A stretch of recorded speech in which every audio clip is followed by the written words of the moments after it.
राम भाइ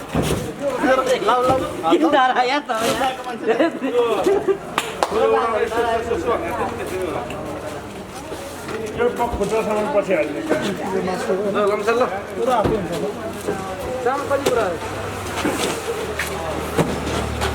चामल छैन एक बोरा मात्र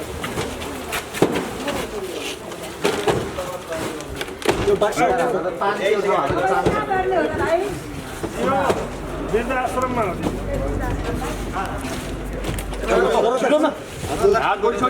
मिलाएर हाल्नु है अब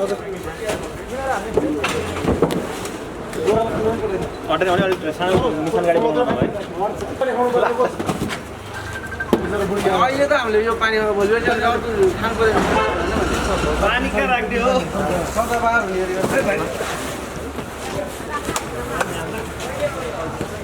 गोरा अलिक ठुलो पानी हुन्छ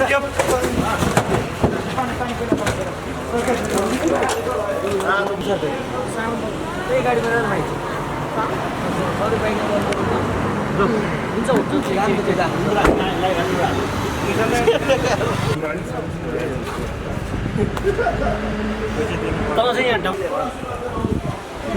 चाहिँ हामीले फोकस गरेका छौँ र हिजो हामी यहाँ मनमुजी बस्दै गर्दाखेरि पशुपतिमा गएर पनि हामीले जुन भोका लेबर के अरे मजदुर गरेर खाने व्यक्तिहरूलाई चाहिँ आज कमाएर आज के खाउँ भन्ने व्यक्तिहरूलाई चाहिँ हामीले खाना खिलाएका छौँ।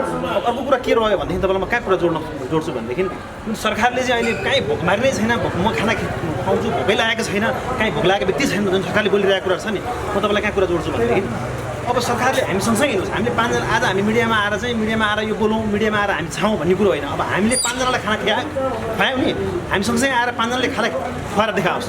यस्तै गरी युवाहरूले जहाँसुकै देख्छन् जहाँसुकै बुझ्छन् नि 10 जनाले खुवाउँछन् 20 जनाले खुवाउँछन् होइन यसरी खाना खुवाएर देखाओस्। तर हामी के भन्न चाहन्छौँ भनेदेखि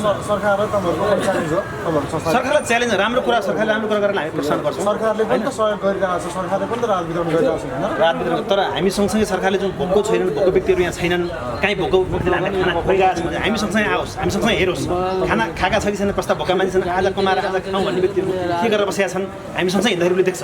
त्यस कारणले गर्दाखेरि हामी सँगसँगै हाम्रो यो अहिले जुन तपाईँले अहिले यो उलिनु भयो यसको लागि भोलि 4 जना मान्छेले देख्दाखेरि अरू 4 जनाले 5 जनालाई खुवाउँ अरूले खुवाउँ भन्ने हाम्रो चाहना हो।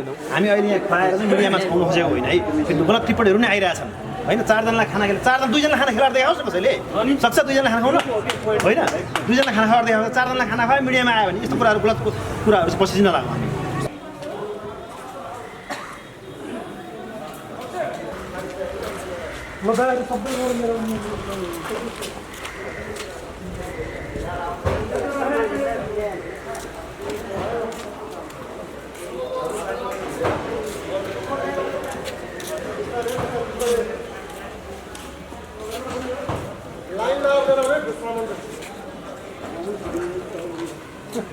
Good.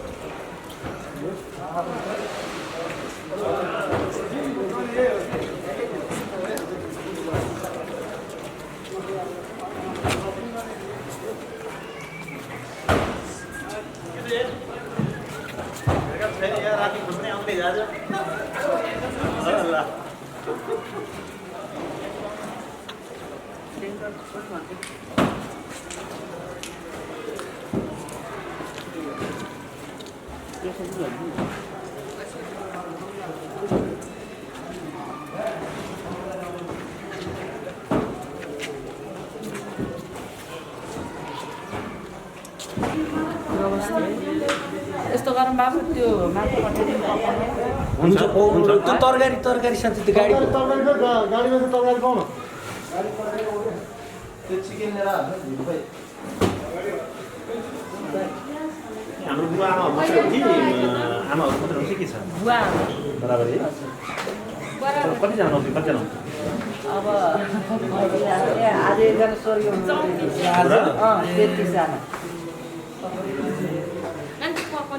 घरदैलो मुठीदान हो हाम्रो गाईबाट त्यस्तो मासुको गाडीमा पनि छैन होइन अनि अब जस्तै जे जस्तो अब यहाँ दाताहरूले जे जस्तो सकिन्छ त्यस्तो अब हामी खुवाउँछौँ उहाँलाई अनि त्यही अनुसार चाहिँ उहाँले हामीले भनेअनुसार तपाईँलाई लकडाउनमा कतिको गाह्रो भएको छ यहाँहरू बुवा आमालाई खाना खुवाउनको लागि? लकडाउनमा पहिलो लकडाउनमा त बेसरी गाह्रो नै भयो होइन। अनि अहिले यो पछि चाहिँ अलि त्यति भनौँ न, अहिले यो सोह्र श्राद्ध लागेपछि चाहिँ अब तिथिको खुवाउनेहरू हुनुहुन्छ नि, त्यति समस्या भएन। तर पहिलो लकडाउनमा चाहिँ साह्रै गाह्रो भयो। तपाईँहरूलाई अहिले पछिल्लो समय कुनै संस्था अथवा चाहिँ कुन तरिकाबाट सहयोग आइरहेको छ कि तपाईँहरू आफै म्यानेज गरेर गर्नुभएको छ? खासै त्यस्तो हामीले त अब फोन गरेरै बोलाउने हो। जस्तै उहाँ भाइलाई पनि हामीले फोन गरेर बोलाएको हो, साथी मार्फत होइन। त्यस्तो अब भनौँ न यो फलान्टा हिमालय वृद्धाश्रम छ भनेर त्यसरी खोजेर आउनुभएको चाहिँ कोही पनि होइन, हामी आफै नै फोन गरेर बोलाउनु। लकडाउन पछि उहाँहरू नै पहिलो हो कि योभन्दा अगाडि चाहिँ कसैले तपाईँहरूलाई सहयोग गरिसकेको? सहयोग गर्नुभएको जस्तै उहाँलाई पनि अब के अरे एकजना भाइले नै हाम्रो फोन नम्बर दिएर उहाँलाई फोन गरेर पठाउनु भएको। त्यसरी नै अब एक आपसमा एकले गर्दा गर्दै अर्को गरेर चाहिँ त्यसरी आउनुभएको।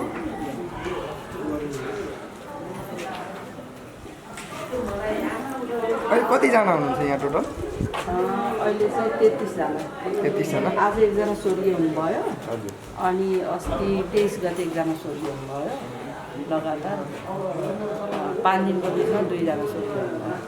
यहाँभन्दा पहिला चाहिँ त्यस्तो खासै बुवा आमाहरू एकदम स्वस्थ हुनुहुन्थ्यो, राम्रै थियो। लकडाउनले पनि झन् उहाँहरूलाई चाहिँ स्वास्थ्यमा एकदम राम्रो थियो। अब अहिले चाहिँ उहाँहरूको चाहिँ कस्तो भयो भने अस्ति स्वर्गीय हुने बुवाको चाहिँ दीर्घ रोगै रहेछ। अस्ति पोस्टमार्टम गर्दाखेरि अब त्यो फोक्सोको क्यान्सर रहेछ, उहाँ भयो। अनि आज जुन स्वर्गीय हुने आमाको पनि खासै त्यो श्वास प्रश्वासको समस्याले उहाँ चाहिँ आज अब एकजना बुवा चाहिँ 9 महिनामा ठ्याक्कै स्वर्गीय हुनुभयो। वीर हस्पिटलबाट लावारिस उद्धार गरेर लिएर आएको हो। अनि जस्तै आज स्वर्गीय हुनुभएको आमा चाहिँ पनौतीबाट उद्धार गरेरै लिएर आएको उहाँलाई चाहिँ। तपाईँहरूलाई अहिलेसम्म सरकारबाट कुनै सहयोग त्यस्तो केही हौसलाहरू केही मिलेको छ कि? सरकारबाट राज्यबाट भने चाहिँ बरु आमा बुवा ल्याउन चाहिँ सहयोग गर्नुभएको छ। जति पनि सडकको के अरे हुनुहुन्छ उहाँहरूलाई ल्याउन सहयोग गर्नुभएको छ। तर यसपालि यो महिला तथा बालबालिका मन्त्रालयबाट चाहिँ अब यो एकजना आमालाई यस्तो 5 किलो चामल, 1 लिटर तेल यस्तो गरेर पोको 35-36 पोका चाहिँ ल्याइदिनु भएको। त्यही हो हाम्रो सरकारबाट सहयोग भनेको छ। विशेष गरेर हामीले चाहिँ यो कोभिड-19 को मध्यनजर गरेर चाहिँ हामी अहिले उहाँहरूलाई सेनिटाइजर र चाहिँ राइजिङ टिमले पछिल्लो समय कुन ठाउँमा सहयोग गरेर यो कन्टिन्यू जान्छ कि यो लकडाउनसम्मको लागि मात्रै तपाईँहरूले सहयोग गर्नुभयो? अब हाम्रो यस्तो हो, अब उहाँ हाम्रो अध्यक्ष अण्टिजीले बोलाउनु भयो, अस्ति हामी आयौँ। हामीले योभन्दा अगाडि पनि गरेका थियौँ र यसै क्रममा हामी अब जस्तै दुःख पाएको मान्छेहरूलाई कन्टिन्यू भनौँ न, अब कन्टिन्यू प्रायः यो कोभिड-19 को बेला चाहिँ हामीले सक्दो सेयर गर्छौँ, सक्दो सहयोग गर्छौँ। र प्लस हाम्रो यो दराइजिङ युवा समाज चाहिँ कस्तो भनेदेखि यो हामी पर्सनली कसैले आफ्नो पर्सनली नहालिकन भनौँ न आफ्नो मन्त्रीबाट कसले 500,000 कति सकिन्छ त्यही अनुसारले चाहिँ हामीले जे जति सामान सक्छौँ त्यही अनुसार चाहिँ सहयोग गर्दै आइरहेछौँ। अबको दिनमा पनि हामी अब यस्तै दुःख परेको ठाउँमा चाहिँ हामी सहयोग गर्छौँ भने अझै हाम्रो साथीभाइले साथ दिन्छ र अझ आशा राखेको छु। सबैले यहाँबाट तपाईँहरूले सहयोग गरेको देखेर यहाँबाट फोन गएर हो कि तपाईँहरूले खोजेर चाहिँ समस्या छ थाहा पाएर? होइन, यहाँ त अब मेरो साथीले नि अब हाम्रो सबिनजीले पनि पहिला सहयोग गरिसकेको रहेछ यहाँ आन्टीहरूलाई।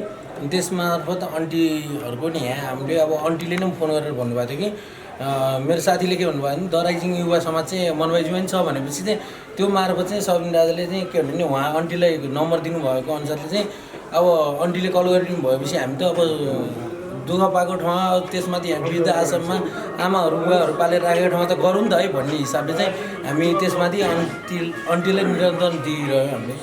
यस अनि सुन्नमा द राइजिङ टिम चाहिँ काठमाडौँभन्दा भ्याली बाहिर पनि अरू जिल्लामा पनि छ भन्न सुनेको छ होइन? यसले हाम्रो काम गरेको छ र के गर्छ? होइन, हाम्रो अन्त जिल्लामा नि लगभग अहिले हप्ता दर्जन जति एउटा जिल्लामा छ। त्यसमा नि लगभग हाम्रो समाजसेवीका काम भइरहेकै छ। लकडाउनको बेला उनीहरूको उतातिर आफैले खबर दिइरहेछ। हाम्रो यतातिर चाहिँ अहिले हामीले चाहिँ यो यो के कोरोनाको टाइममा चाहिँ अहिले हामीले चाहिँ यतानिर तर दिइरहेकै छौँ हामीले त्यो चाहिँ हजुरहरूको ग्यासको लागि पैसा चाहिँ होइन एउटा हामीले उपलब्ध नगराउन सकेका सामान चाहिँ उहाँहरूले आफैले गर्नु सक्नुहुन्छ भनेर त्यो चाहिँ हिसाबले गरेको नमस्ते है यो दार्जिलिङ युवा समाज भाइहरूलाई चाहिँ धेरै धेरै धन्यवाद अब बुवा आमाहरूको आशीर्वाद लाओस् मेरो आफ्नो व्यक्तिगत तर्फबाट र हिमालय वृद्धाश्रमको तर्फबाट उहाँलाई मुरी धन्यवाद र यसरी आज यत्रो भाइहरू आएर यसरी यस हिमालय वृद्धाश्रममा आएर यो के अरे प्राङ्गणमा यसरी भेला भइदिनु भएकोमा पनि म एकदम भित्रैदेखि अन्तरात्मादेखि नै म आज किन यति ठुलो भाइहरू पनि हाम्रो यो उसमा हुनुहुँदो रहेछ हामीसँग सपोर्ट हुनुहुँदो रहेछ भन्ने कुरा चाहिँ मलाई आज चाहिँ एकदम म भावुक पनि भयो हजुरहरूलाई देखेर होइन एकदम बाबाको आशीर्वाद पनि लागोस् र आगामी दिनहरूमा पनि हजुरहरूले सहयोग गर्नुहुन्छ होला गर्नुहुन्छ भन्ने एकदम आशा राखेको छु र अनि बुवा आमाहरूको आशीर्वाद पनि हजुरहरूलाई एकदम सबै भाइहरूलाई चाहिँ एकदम आशीर्वाद लागोस् हजुरहरूको सब परिवारहरूको उत्तर प्रगति होस् आगामी दिनहरूमा पनि एकदम हजुरहरूलाई चाहिँ म एकदम हामी चाहिँ यो हिमालय वृद्धाश्रमबाट चाहिँ हजुरहरूलाई चाहिँ एकदम मनमुटुमा राखेर एकदम सम्झिने राख्छु र हजुरहरूलाई धेरै धेरै धन्यवाद दिन्छु हाम्रो दराइजिङ युवा समाज चाहिँ हजुरहरूको लागि जहिले पनि हेल्प गर्नलाई रेडी नै छ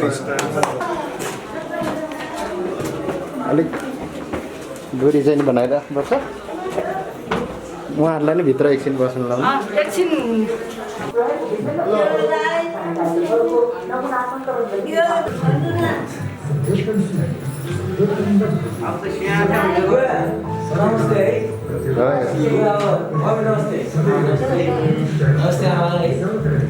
नमस्ते है नमस्ते आमा अलिक दूरी बनाएर बस्नुहोस् नमस्ते हजुर नमस्ते यता नि बुवा नमस्ते नमस्ते कुन चाहिँ हुनुहुन्छ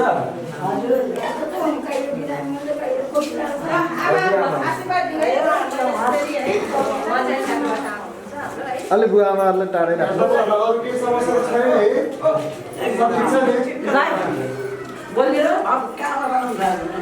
हामी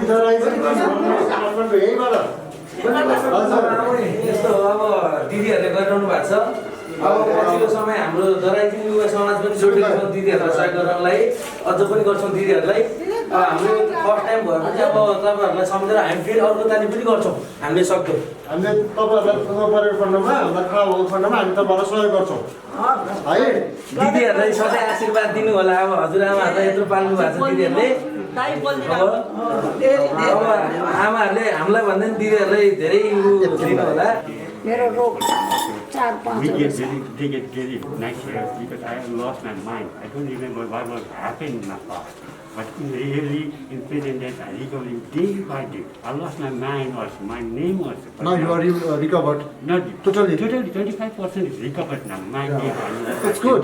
It's good. My family, because of help of your food, your charity, they give me the blessing to rise again. Our team will always bless you. The rising team will always bless you. After a long If there is any problem, then you can call us. Okay? Our chairman is available here. We will help you anytime. Anytime when you call us, we will help you. That's all. Nice to see. Thank you so much.